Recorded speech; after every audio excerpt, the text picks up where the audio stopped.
la guerre est perdue pour le petit morceau de l'Europe qui s'appelle l'Europe occidentale, l'Union européenne, et la guerre est perdue pour les États-Unis. Ils ont senti que la guerre est perdue pour l'Ukraine. On n'a aucun intérêt de communiquer avec l'Occident, on a l'intérêt de gagner la guerre et d'atteindre tous les buts qu'on a sur le territoire de l'ex-Ukraine. On s'en fout des déclarations de dirigeants occidentaux dans telle mesure qu'eux, ils sont allés tellement loin, ils n'ont pas la possibilité de revenir dans leurs déclarations.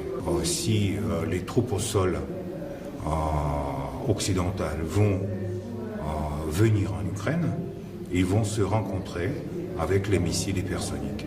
L'Europe n'est pas prête à une guerre comme ça. Donc, ça serait un conflit vraiment sérieux. Les Européens n'ont pas encore senti le goût de défaite. C'est ça. Donc, en fait, les pertes humaines, aujourd'hui, c'est l'Ukraine qui les sent. Et ce n'est pas les pays de l'Europe. D'ailleurs, est-ce que Trump pourra même encore mettre sa bouche dans les choses de l'OTAN? Puisque Trump a dit vouloir retirer les États-Unis de l'OTAN. On peut lire là, urgent. Donald Trump a déclaré à NBC News qu'il va certainement envisager de retirer les États-Unis de l'OTAN. Et la publication a été faite dimanche 8 décembre 2024 à 17h34. Dans une interview percutante, Piotr Tolstoï, vice-président de la Douma russe, propose une vision directe et tranchante de la situation géopolitique actuelle, exposant la position russe sur le conflit en Ukraine.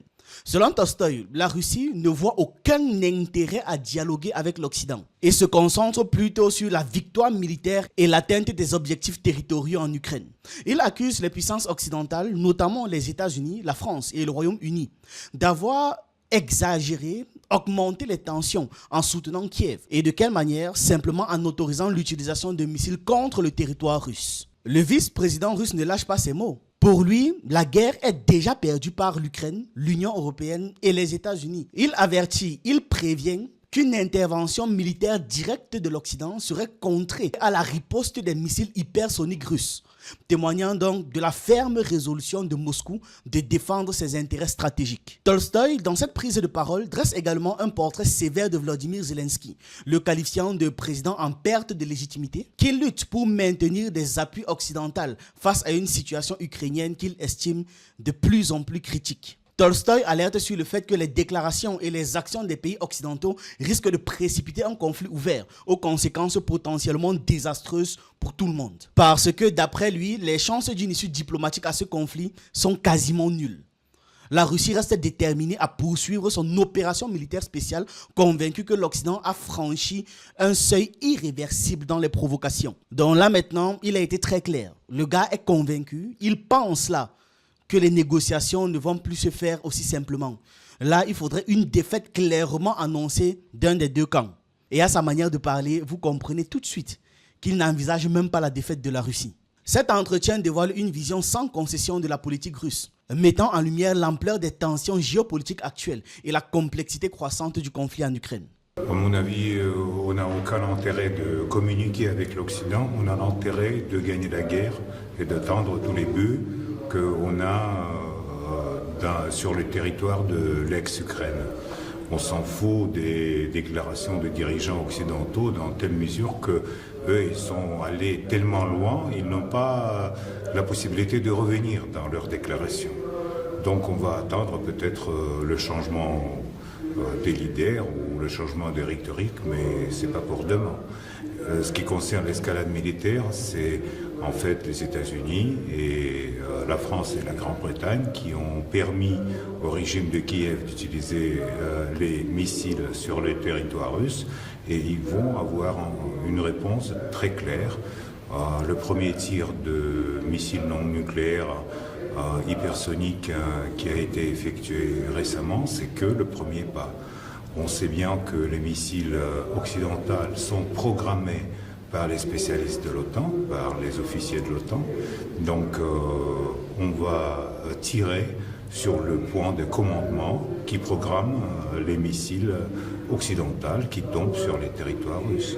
On a la possibilité de se défendre dans ce conflit, et ce n'est pas nous qui avons commencé l'escalade, c'est les Occidentaux qui En fait, ils ont senti que la guerre est perdue pour l'Ukraine, la guerre est perdue pour le petit morceau de l'Europe qui s'appelle l'Europe occidentale, l'Union européenne, et la guerre est perdue pour les États-Unis. Donc, dès qu'ils ont senti ça, comme ils n'ont pas la possibilité de reculer dans toutes leurs déclarations haine anti-russe et déclarations russophobes, alors ils ont commencé l'escalade avec la permission aux Ukrainiens, soi-disant aux Ukrainiens parce que c'est la permission aux soldats de l'OTAN de programmer les missiles sur le territoire russe. Mais la Russie ne va pas permettre d'utiliser ces armes contre notre territoire et contre nos citoyens. Et notre intérêt aujourd'hui, c'est terminer avec l'opération spéciale militaire. Ce qui concerne le changement, c'est que si les troupes au sol occidentales vont venir en Ukraine, ils vont se rencontrer avec les missiles hypersoniques. Ça, vous ne devez pas avoir moindre doute, parce que toutes ces déclarations des dirigeants des pays de l'OTAN d'accélérer le degré de confrontation vont mener à la guerre directe entre l'OTAN et la Russie. Et malheureusement, pour l'Europe, l'Europe n'est pas prête à une guerre comme ça. Donc, ça serait un conflit vraiment sérieux. Les Européens n'ont pas encore senti le goût de défaite. C'est ça. Donc, en fait, les pertes humaines, aujourd'hui, c'est l'Ukraine qui les sent. Et ce n'est pas les pays de l'Europe. Mais quelques mercenaires, quelques dizaines de mercenaires qui ont été tués lors du conflit ukrainien, ce n'est pas suffisant. Donc, si jamais les gouvernements européens vont envoyer les soldats sur le sol, sur le territoire ukrainien, on va sentir le goût de défaite entièrement. Et dans le même sillage, il y a donc une délégation ukrainienne conduite par le chef du bureau présidentiel, Andriy Yermak, qui a tenu une première rencontre aux États-Unis avec les membres de l'équipe du président élu Donald Trump. Cette réunion, en gros, visait à réduire les désaccords autour du règlement du conflit entre la Russie et l'Ukraine, bien qu'il y ait toujours de grosses divergences et de grosses demandes que certains ne veulent pas accepter. Là, on peut lire sur Reuters, l'Ukrainien Yermak rencontre des conseillers de Trump, selon une source. Parmi les participants, il y avait Kate Kellogg, pressenti comme envoyé spécial des États-Unis pour le conflit, et Mike Waltz, proposé pour devenir conseiller de la sécurité nationale. Donc ces deux ont joué un rôle central selon les sources telles que le Wall Street Journal et Reuters. J.D. Vance, le vice-président élu, a également pris part aux discussions. De son côté, Yermak avait déjà rencontré Suzy Wiles, nouvelle chef du cabinet de la Maison-Blanche en Floride. Washington, 4 décembre, une délégation ukrainienne de l'Australie occidentale a rencontré mercredi de hauts représentants du président Donald Trump, a déclaré une source proche de la réunion, alors que l'Ukraine cherche à obtenir le soutien de l'équipe entrante dans sa guerre pour repousser les envahisseurs russes. La délégation ukrainienne était dirigée par Andriy Yermak, l'un des principaux conseillers du président ukrainien Volodymyr Zelensky. Le groupe a rencontré à Washington le conseiller de sécurité nationale de la Maison-Blanche, Mike Waltz, et son envoyé pour l'Ukraine, Kate Kellogg, a déclaré la source sans fournir plus de détails. L'équipe de transition de Trump n'a pas répondu à une demande de commentaires sur la réunion. Trump a promis de mettre fin de manière négociée au conflit entre l'Ukraine et la Russie, qui dure depuis près de 3 ans, mais n'a pas encore fourni de détails. Les États-Unis ont annoncé lundi de la semaine dernière qu'ils enverraient à l'Ukraine pour 725 millions de dollars de missiles, de munitions, de mines antipersonnelles et d'autres armes, alors que l'administration sortante du président Joe Biden recherche à soutenir Kiev dans sa guerre contre les envahisseurs russes avant de quitter ses fonctions le 20 janvier 2025. Donc, Kellogg a exprimé son soutien aux récentes livraisons d'armes à l'Ukraine sous l'administration Biden, estimant que ça va renforcer la position de négociation de Trump face à Moscou. Donc, comme il y aura ces enjeux d'armes-là, il y aura en gros un poids supplémentaire pour les États-Unis pour pouvoir négocier pour cette affaire de paix. Cependant, l'équipe de Trump a montré très peu d'intérêt pour l'adhésion rapide de l'Ukraine à l'OTAN, une priorité qui est pourtant essentielle pour le président Zelensky. D'ailleurs, est-ce que Trump pourra même encore mettre sa bouche dans les choses de l'OTAN, puisque Trump a dit vouloir retirer les États-Unis de l'OTAN? On peut lire là urgent. Donald Trump a déclaré à NBC News qu'il va certainement envisager de retirer les États-Unis de l'OTAN. Et la publication a été faite dimanche 8 décembre 2024 à 17h34. En plus, ça n'a pas été publié n'importe où, c'est sur Trump Fact News. Alors, qu'on soit assez clair, c'est pratiquement impossible qu'il le fasse. Vraiment, cette décision ne relève même pas de ses fonctions. Et l'OTAN est la plus grande arme militaire des États-Unis. Donc, sortir de l'OTAN serait un suicide. Et l'État profond américain ne peut pas laisser faire ça. C'est trop peu probable qu'il ait la capacité de le faire. Mais quand même, c'est intéressant de soulever ce point. Parce que c'est lui qui l'a déclaré. D'après le Wall Street Journal, l'Ukraine espère réduire les divergences sur la résolution de la guerre avant l'investiture de Trump.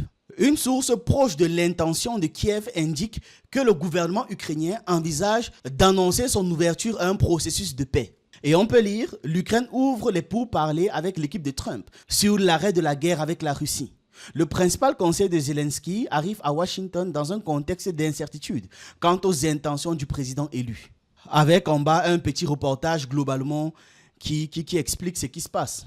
Dans une récente interview, Zelensky a suggéré qu'un cessez-le-feu pourrait être acceptable si l'Ukraine obtenait des garanties de sécurité, notamment à travers une adhésion à l'OTAN. Il insiste sur cette partie, le gars il veut vraiment. Cependant, il a également expliqué que la reprise des territoires occupés par la Russie se ferait désormais par des moyens diplomatiques, une approche qui contredit les déclarations précédentes. Le gars dit une chose et son contraire. Est-ce par peur, par curiosité? En fait, je ne comprends pas. Mais je me rends compte que c'est vraiment une habitude chez les leaders occidentaux. Le ministère des Affaires étrangères ukrainien a réitéré que l'Ukraine refuse toute garantie de sécurité autre qu'une adhésion pleine et entière à l'OTAN. Je vous ai dit, il insiste. Dans une lettre adressée aux membres de l'Alliance, Sybiha a déclaré qu'ils n'accepteront aucune alternative ou substitut. Et voici la lettre en question. Déclaration du ministère ukrainien des Affaires étrangères à l'occasion du 30e anniversaire du mémorandum de Budapest. Le gars a écrit cette lettre. Voilà, bon, on ne va pas tout le lire. En gros, il critique un peu le mémorandum, dénonce la Russie, explique que les choses auraient pu mieux se passer, et voilà, et explique donc qu'il n'y a pas d'alternative autre que le fait que l'Ukraine adhère à l'OTAN.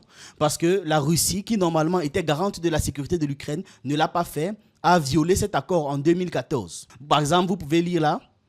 Cependant, en 2014, la Fédération de Russie, qui était l'un des garants de la sécurité de l'Ukraine en vertu du mémorandum de Budapest, a ignoré de manière flagrante ce document et le droit international en général et a lancé son agression contre l'Ukraine qui s'est transformée en une invasion à grande échelle en 2022.